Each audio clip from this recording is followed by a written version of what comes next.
Hi student, और you आप I hope कि सब लोग अच्छे होंगे। तो आज हम लोग जल संकट के दूसरे भाग को पढ़ेंगे। तो बिना देर किए हम लोग स्टार्ट करते हैं। इससे पहले वाले चैप्टर में हम लोग बात किए थे जल संसाधन के बारे में कि वो किस तरह से जल संसाधन उपलब्ध है, किस तरह से हम उसको उपयोग करते हैं या किस प्रकार से हमारे लिए जरूरी है। लेकिन आज हम लोग बात करेंगे जल संकट पर। तो जल संकट, सबसे पहले हम लोग ये समझते हैं कि जल संकट क्या है। तो संकट मतलब कमी। तो जब हमको जल की कमी हो जाती है या हमारी आवश्यकता के अनुसार जब जल उपलब्ध नहीं होता है तो क्या होता है? जल संकट। यानी ऐसे हम लोग कह सकते हैं कि जल की अनुपलब्धता जल संकट के रूप में जाना जाता है। पृथ्वी पर विशाल सागर, जल का जो है वो विशाल सागर होने एवं नवीकरणीय होने के बावजूद जल क्या एक जल समस्या है, या जल की जो जल संकट है वो एक जटिल समस्या बनते जा रही है। जल संकट के भाव उत्पन्न होते ही मानस पटल पर सूखा, गड़स्त या अनावृष्टि यानी वर्षा नहीं होना जैसे मन में चित्र आने लगते हैं। जल संकट की स्थिति का आकलन किया जा सकता है। हम वर्षा में वार्षिक और मौसमी परिवर्तन के कारण जल संसाधन की उपलब्धता के समय और स्थान की विभिन्नता से इनकार नहीं कर सकते। प्रायः जल की कमी इसके अतिशोषण, अति उपयोग एवं समाज के विविध वर्गों में जल की असमान वितरण से उपलब्ध होती है। हम लोग ऐसे समझते हैं कि जल संकट जो है वो कैसे उत्पन्न होता है। एक तो है कि हम जल का जो उपयोग है वो काफी ज्यादा मात्रा में करें, यानी शोषण बहुत ज्यादा करें। दूसरा है कि समाज में कई तरह का काम हो रहा है जिसमें जल को बर्बाद किया जाता है, ठीक ढंग से उपयोग नहीं किया जाता है। तो इससे भी जल संकट उपलब्ध होता है। हम लोग जानते हैं कि जल की प्रचुर मात्रा उपलब्ध होने के बावजूद जल की मात्रा उपलब्ध होने के बावजूद क्या होता है कि जल दुर्लभता व्याप्त हो जाती है। हमारे कई शहर इसके उदाहरण है। हाल ही में एक साल पहले चेन्नई में पहले सुखाड़ हुई और उसके बाद बहुत तेजी से बाढ़ हुई थी। तो इसका कारण है कि बढ़ती जनसंख्या, उनकी मांग तथा जल का असमान वितरण भी जल के दुर्लभता का परिमाण है। जलाधिक्य से न केवल जल का घरेलू उपयोग बढ़ता है यानी जल होने पर, बल्कि अधिक अनाज उत्पादन हेतु जल संसाधन का अतिशोषण कर संचित भूमि में भी अभिवृद्धि की जा रही है, जिससे शुष्क ऋतु में कृषि किया जा सके। हम लोग देखते हैं कि जब बारिश नहीं हो रही होती है या किसी तरह का वर्षा का या कोई प्रभाव नहीं होता है, लेकिन फिर भी पृथ्वी से यानी धरती के नीचे से पानी को खींचकर खेती की जाती है, तो इससे भी जल संकट उत्पन्न होता है। इसके लिए किसान क्या करते हैं? अपने निजी कुआं, नलकूप के द्वारा भूमि संचित कर कृषि उत्पादन को बढ़ा रहे हैं। इसका परिणाम क्या होगा कि भूमिगत जल जो है, यानी जो पृथ्वी के नीचे जल है, उसका स्तर नीचे गिरता जा रहा है। जब हम जितना तेजी से जल निकालते जा रहे हैं उतना ही तेजी से जो भूमिगत जल है उसका स्तर नीचे जा रहा है। जल की उपलब्धता में कमी आ रही है। इससे क्या होता है कि जैव समुदाय में पेयजल का भी अभाव हो रहा है और सूखे का जो खतरा है वो बढ़ते ही जा रहा है। स्वतंत्रता के पश्चात भारत में तीव्र गति से औद्योगिकरण, नगरीकरण का विकास होनी, आजादी के बाद जो विकास के पंख लगे उसमें क्या हुआ कि पानी का उपयोग काफी तेजी से बढ़ते चला गया। बड़े बड़े शहरों का विकास हुआ, बहुराष्ट्रीय कंपनी भी अपने पैर जमा ली, वो भी अपने उद्योगों में पानी का उपयोग बृहद मात्रा पे करने लगे। तो उद्योग की वजह से जो मृदु जल है उस पर काफी दबाव बढ़ गया। इन उद्योगों को संचालित करने के लिए, ऊर्जा की आवश्यकता के लिए अधिकांशतः जल जो पूर्ति जल विद्युत द्वारा होती है। जो मतलब जल का जो सबसे ज्यादा उपयोग होता है वो जल विद्युत द्वारा होती है। शहरों में बढ़ती आबादी एवं शहरी जीवन शैली के कारण जल एवं विद्युत की आवश्यकता में भी त्वरित वृद्धि हो रही है। नलकूप लगाकर जलापूर्ति के लिए अंधाधुंध शोषण हो रहा है और जल के भंडार तीव्र गति से घट रहा है। जैसे हम लोग देखते हैं कि पानी का अंधाधुंध उपयोग हो रहा है बिना कुछ सोचे समझे।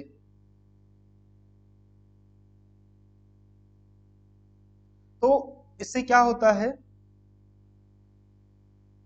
कि जल का जो संकट है वो बढ़ते ही जा रहा है। कहता है कि हमारे देश में कुछ ऐसी भी परिस्थितियां हैं जहां जल की पर्याप्त मात्रा होने के बावजूद लोग प्यासे हैं।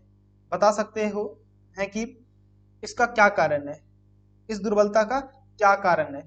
जल की खराब गुणवत्ता या किसी राज्य या देश के लिए चिंतनीय विषय है। यानी किसी राज्य में यदि जल की दुर्बलता हो जाए, जल की कमी हो जाए, तो उस राज्य का जो पहला जहन में आता है या वो राज्य जो पहले सबसे ज्यादा चिंतित होता है उसके लिए जल होता है, जल के लिए होता है। घरेलू उद्योग अपशिष्टों, रसायनों, कीटनाशकों और कृषि में उपयुक्त होने वाले उर्वरक जल में मिल जाते हैं। जैसे हम लोग खेती करते हैं उसमें क्या क्या नहीं, रसायन डालते हैं, कीटनाशक दवाई डालते हैं, उर्वरक डालते हैं, यूरिया डालते हैं, तो वो सभी जो है चीज पानी में घुल के फिर से नदी में चली जाती है और उस जल को भी प्रदूषित कर देती है। जैसे हम लोग देख सकते हैं बिहार एवं पश्चिम बंगाल के कुछ भागों में जल के अति दोहन से संख्या एवं राजस्थान, महाराष्ट्र में इससे फ्लोराइड के संकेंद्रण में वृद्धि हुई। यानी पानी में फ्लोराइड की जो मात्रा है वो काफी ज्यादा बढ़ रही है। सीवेज जो पानी निकालने के लिए नाली होती है, तो सीवेज एवं जल मल से भारत के अधिकांश नगरीय क्षेत्र में धरातलीय जल प्रदूषित हुए हैं। भारत की अधिकतर नदियां आज प्रदूषित हो गई, यानी जो मोस्ट ऑफ रिवर है वो सब क्या हो गई है, प्रदूषित हो गई। छोटी नदियां तो काफी विषैली हो गई, जिसे दिल्ली के पास जो यमुना नदी है तो काफी विषैली बन चुकी है प्रदूषित होते होते। अब हम लोग बात करते हैं जल संरक्षण एवं प्रबंधन की आवश्यकता। तो क्या है कि हम लोग अनुभव ये कर सकते हैं कि सीमित आपूर्ति, जो जल संसाधन की जो सीमित आपूर्ति है, तेजी से फैलते प्रदूषण, समय के मांग को देखते हुए जल संसाधन का संरक्षण एवं प्रबंधन जो है कि वो अनिवार्य हो जाता है, अपरिहार्य हो जाता है, जिससे कि स्वस्थ जीवन, खाद्यान्न सुरक्षा, आजीविका और उत्पादक अनुक्रियाओं को सुनिश्चित किया जा सके और ये जो नैसर्गिक परिवर्तन है इस पर विराम लग सके। तो इसलिए भी जल संरक्षण जो है वो काफी इंपॉर्टेंट हो जाता है, काफी महत्वपूर्ण हो जाता है। तो जल संसाधन के दुर्बलता या संकट निवारण हेतु सरकार ने सितंबर 1987, ये ऑब्जेक्टिव में कई बार पूछा जाता है कि पहली बार जल संसाधन के दुर्बलता या संकट के निवारण हेतु सरकार ने कदम उठाया, तो ऑप्शन में हम लोग याद रखेंगे सितंबर 1987 में राष्ट्रीय जल नीति को स्वीकृत किया, यानी उसको एक्सेप्ट किया और कालांतर में यानी समय दर समय कई सारी समस्याओं के उभरने के कारण इसमें फिर से संशोधन करके राष्ट्रीय जल नीति 2002 के रूप में प्रस्तुत किया गया। इसके अंतर्गत जो योजनाएं लाया गया वो निम्नलिखित है, हम लोग एक एक करके देखते हैं। नंबर 1 है जल की उपलब्धता को बनाए रखना, कि जल की जो मात्रा है उसमें कोई कमी न हो। दूसरा है जल को प्रदूषित होने से बचाना, ये भी काफी इंपॉर्टेंट है। और तीसरा है प्रदूषित जल को स्वच्छ कर उनका पुनर्चक्रण, ये उससे भी इंपॉर्टेंट है कि कैसे प्रदूषित जो जल है उसको साफ किया जाए और उसका पुनर्चक्रण किया जाए। इसके लिए हम लोग देखते हैं कि क्या क्या उपयोग, क्या क्या तरीका अपनाया जा सकता है जिससे कि इसमें सुधार आ सके। तो क्या है, पहला भूमिगत जल का पुनर्पूर्ति, यानी कैसे भूमिगत जो पृथ्वी के नीचे जल है उसकी पुनर्पूर्ति की जाए। तो पूर्व राष्ट्रपति अब्दुल कलाम ने जल मिशन संदर्भ देकर भूमि जल पुनर्पूर्ति पर बल दिया, जिससे खेतों, गांवों, शहरों, उद्योगों को पर्याप्त जल मिल सके। क्या होगा, पर्याप्त जल मिल सके। इसके लिए वृक्षारोपण, जैविक तथा कंपोस्ट खाद का प्रयोग, वेटलैंड्स का संरक्षण, वर्षा जल के संचयन एवं मल जल शोधन, पुनर्चक्रण जैसे क्रियाकलाप उपयोगी है सकते हैं। हम लोग एक बार देख सकते हैं कि फिर से रिचार्ज करने के लिए भूमि यानी पृथ्वी के नीचे जो मिट्टी के नीचे जो पानी है उसको फिर से रिचार्ज करने के लिए क्या करना चाहिए हमको, एक तो पहले वृक्षारोपण करना चाहिए, जैविक तथा कंपोस्ट को यूज करना चाहिए, रासायनिक खाद के स्थान पर वेटलैंड्स का संरक्षण होना चाहिए, वर्षा जल का संचय होना चाहिए, बड़े बड़े गड्ढा या फिर तालाब बनाकर मल जल जो नालियों में बहाया जाता है उसका पुनर्शोधन होना चाहिए। तो इन सब से हम क्या कर सकते हैं कि भूमिगत जल की पुनर्पूर्ति कर सकते हैं। अब आगे बढ़ते हैं हम लोग। जल संभर प्रबंधन, वाटरशेड मैनेजमेंट, ये क्या होता है? तो जल प्रवाह या जल जमाव का उपयोग कर उद्यान, कृषि वानिकी, जल कृषि एवं कृषि उत्पादन को बढ़ाया जा सकता है। कृषि उत्पादन को बढ़ाया जा सकता है, इससे पेयजल पूर्ति भी की जा सकती है। इस प्रबंधन को छोटे इकाइयों पर लागू करने की आवश्यकता नहीं। ये चीज यदि हम छोटे छोटे इकाइयों में भी लागू कर दे तो इसका जो पानी की उपलब्धता है उसमें वृद्धि लाएगी या उसमें सुधार आएगा। अगला हम लोग देखते हैं क्या है, तकनीकी विकास। अगला क्या है, तकनीकी विकास। तो तकनीकी विकास का तात्पर्य है ऐसे उपकरण जिसमें जल कम से कम उपयोग कर अधिक से अधिक लाभ लिया जा सके। जैसे ड्रिप सिंचाई, यानी पौधे के जड़ में जो सिंचाई दी जाती है, पानी केवल दी जाती है, उसको हम लोग ड्रिप सिंचाई बोलेंगे। लिफ्ट सिंचाई, सूक्ष्म फुहारे से सिंचाई, सीढ़ीनुमा खेत, इन सब से क्या कर सकते हैं हम कि पानी के उपयोग या उसके बर्बादी में कमी ला सकते हैं। आगे है वर्षा जल संग्रह और उसका पुनर्चक्रण। तो वर्षा जल संग्रह क्या है? मतलब बारिश के हो रही होती है, उससे जो जल होता है उसको संग्रह करना, एकत्रित करना और उसका फिर से उपयोग करना, या उसको फिर से पृथ्वी के अंदर जो पानी है उसको रिचार्ज करना, या फिर उसको फिर से पृथ्वी के अंदर पंचोक बनाकर रखना, या उसको एक जगह एकत्रित करना। तो कहता है कि जल दुर्लभता एवं उनकी न्यूनीकरण वर्तमान समय की एक प्रमुख समस्या बन गई है। बहुउद्देशीय परियोजनाओं के विफल होने तथा इसके विवादास्पद होने के कारण वर्षा जल संग्रह एक लोकप्रिय जल संरक्षण का तरीका है। प्राचीन भारत में उत्कृष्ट जलीय निर्माण एवं जल संग्रहण ढांचे पाए जाते थे। तो तत्कालीन भारतीयों को वर्षा पद्धति एवं मृदा गुणों का गहरा ज्ञान था। उन्होंने स्थानीय परिस्थितियों में वर्षा जल, भौम जल, नदी जल, बाढ़ जल के उपयोग के अनेक तरीके विकसित किए थे। जो भारत के लोग थे उन्हें कई तरह की मतलब उपयोग करने का तरीका को विकसित किया था। पहाड़ी क्षेत्रों में गुल अथवा कुल, ये पश्चिम हिमालय में, जैसी वाहिकाएं नदी की धारा का रास्ता बदलकर खेतों में सिंचाई के लिए बनाई गई थी। मतलब नदी से धारा काट कर उसको बनाई गई थी ताकि उसमें मतलब खेत के पटवन के लिए पानी को लाया जा सके। आगे है पश्चिम भारत, खासकर राजस्थान में पेयजल हेतु वर्षा जल का संग्रहण छत पर करते थे। वर्षा जब होती तो छत से जल का संग्रह करते थे। मैदान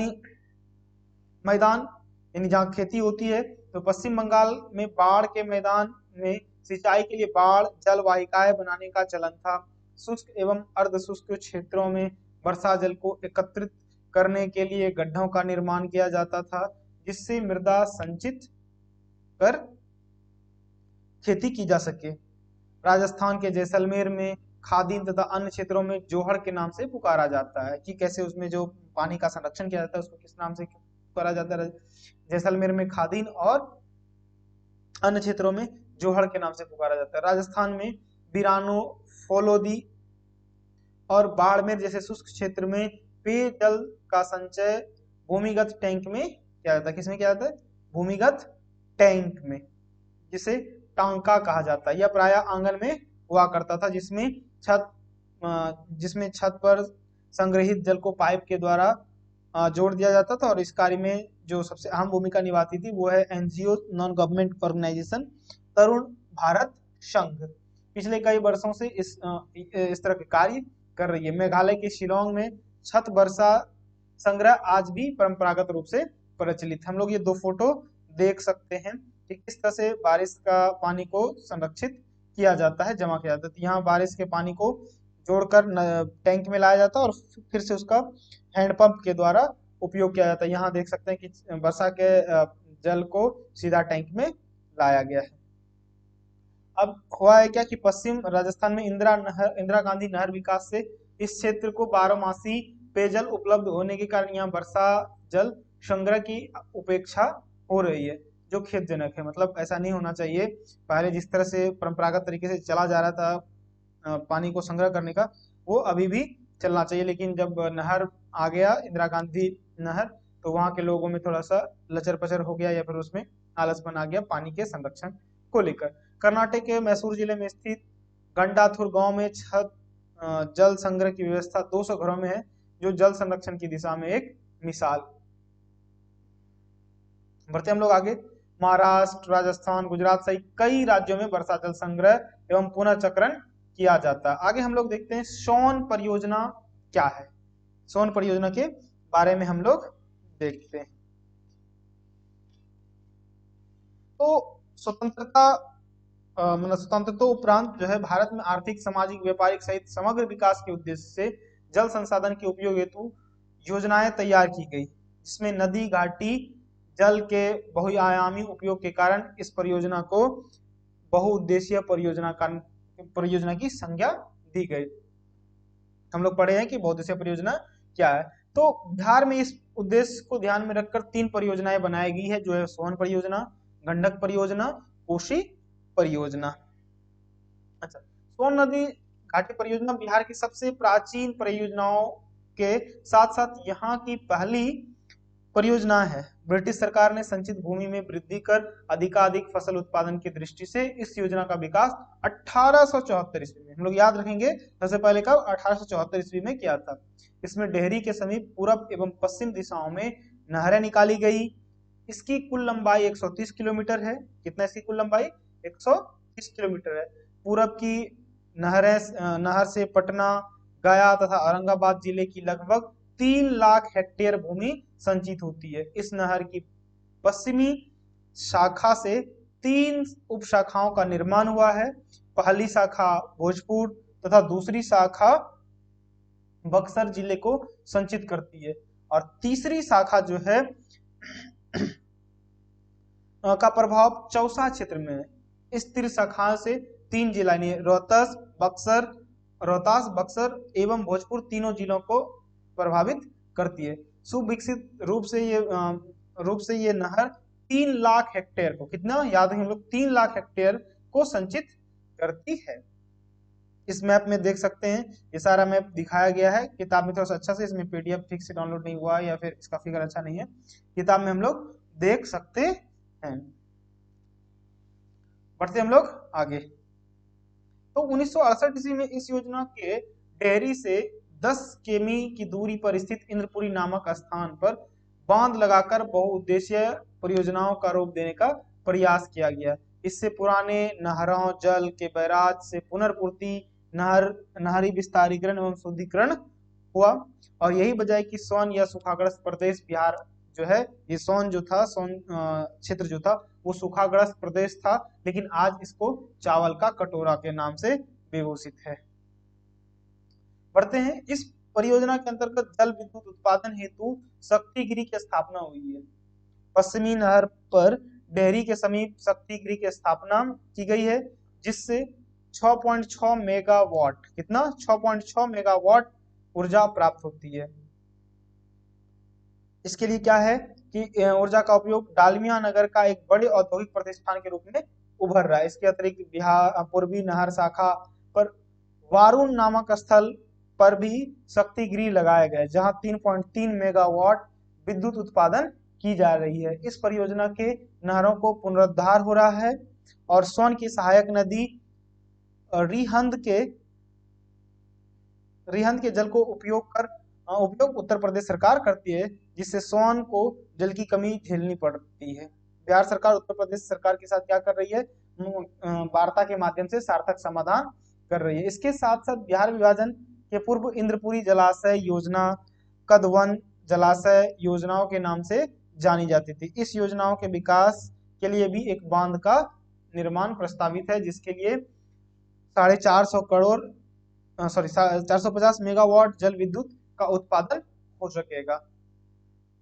इसके लिए प्रमुख संस्थाएं काम कर रही है, जो है हमारा कौन कौन सा है, राष्ट्रीय जल विद्युत निगम NHPC, उसके बाद है NHPC को जो है कि बांध निर्माण जल विद्युत उत्पादन की दृष्टि से करेगा, और जल संसाधन विभाग जल की आवश्यकता अनुसार इस नहर का सिंचाई हेतु संचालन करेगा, जबकि NHPC संबंधित राज्यों के बीच सहमति एवं केंद्रीय जल आयोग इस परियोजना को स्वीकृति करने की कार्रवाई की जा रही है। जल्दी इसका लगा दिया जाएगा, जबकि इस परियोजना का बिहार जल विद्युत परियोजना BHPC द्वारा प्रबंधन का कार्य प्रगति पर चल रहा है। इसके अतिरिक्त क्या है कि इसके अतिरिक्त भी बिहार अंतर्गत कई नदी घाटी परियोजनाओं का प्रस्तावित है और उसका विकास हो रहा है। इसमें दुर्गावती जलाशय परियोजना, ऊपरी क्यूल जलाशय परियोजना, बागमती परियोजना तथा बरनार जलाशय परियोजना है। तो आज के लिए बस इतना ही। आई होप कि आपको अच्छा लगा होगा। आप मेरे चैनल को सब्सक्राइब कर लें ताकि डेली आपको एक वीडियो लाइव क्लास के रूप में मिले। धन्यवाद। कल हम लोग इसी चैप्टर के कुछ ऑब्जेक्टिव्स और प्रश्न को देखेंगे।